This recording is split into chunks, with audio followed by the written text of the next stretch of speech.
For everyone who loves a good movie, have we got a book for you? Our next guest spent, there it is, our next guest spent every day of the year 2001 in a movie theater, every single day. You may recognize his voice as that of Tom Servo from Mystery Science Theater 3000. Kevin Murphy, a pleasure to have you here today. A pleasure to be here. It's really early, but it's still a pleasure. Thank you. It's early for us, too. You never get used to it, I guess.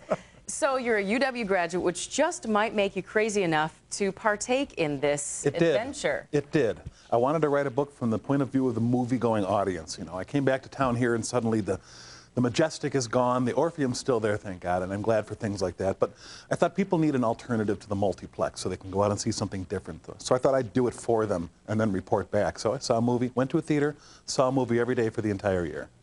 What did you see?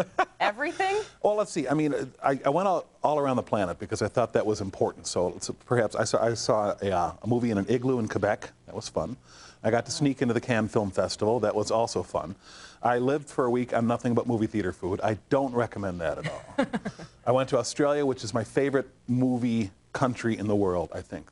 Great cinema, just a domestic cinema, and great movie theaters. I went to the Cook Islands and Rarotonga in the South Pacific. I went to Mexico and showed movies in a cantina because they had no movie theaters where I was. So I went to outdoor theaters, I went to drive-in theaters, I went to museums, I went to the big movie palaces, and I found the smallest movie theater in the world, 22 seats in Australia, and I tried to have every conceivable kind of experience a person can have going to the movies. So what'd you learn besides how to smuggle food into a theater? I'm good at that, too, and I've got some tips. As a matter of fact, I smuggled a whole Thanksgiving dinner in. Turkey dinner, put out the tablecloth, the plates, the whole thing, the wine, and the turkey and the stuffing and the cranberry sauce. You know, that's better than what they have. Nobody stopped you. So that's what I did. Nobody stopped me. Now, what I found was you can have more fun than just going to the multiplex and lining up and picking your movie off of a menu board like you're at, Kentucky Fried Chicken. Just seek out a few alternatives. You know, still here in Madison, there are a lot of adventurous alternatives to the normal humdrum fare. And that's like the Orpheum, things like that you talk about? Yeah, absolutely. And at the museums and at the U Film Society and things like that, where you can just find something you've never seen before. It's kind of like expanding your palette beyond, like, instead of seeing XXX, there's a wonderful film called The Fast Runner that's coming to town, and I highly recommend it. It's an Inuit film.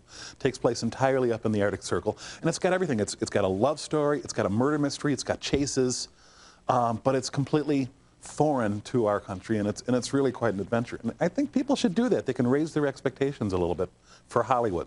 Yeah, I'd really like to go and spend a whole year traveling around and looking at movies. Do you work? It's a darn good job, you know? Yeah, it's a great job. How did you get this gig? Well, you know, sometimes they'll give you a book advance if they think that you're actually going to sell them some things. And I had this gimmick. You see, I went to see a movie every day for a whole year. They thought that'd sell a few books. So I got a book advance, and I spent the whole thing on travel. And I just made it into an adventure. That was the whole point, movies were getting boring for me, so I thought I should make them into an adventure, make it more fun to go see it, because I love the cinema. You know, I spent a lot of time in the film school here, and I love to go to the movies, and I thought, it's not fun anymore, so I had to make it fun for myself. Then you made it fun for the readers as well. You can meet the author. You can meet Kevin Murphy. That's him. Tonight, 6 p.m., he'll be at the University Bookstore, the one on State Street, here in Madison. So thank you so much for coming in and talking with us today. Again, my pleasure. The book called A Year at the Movies, so check that one out. Thanks for being here. Thank you. Coming up, our next guest joins us to talk about a walk for a great cause. Stay with us. We'll be right back.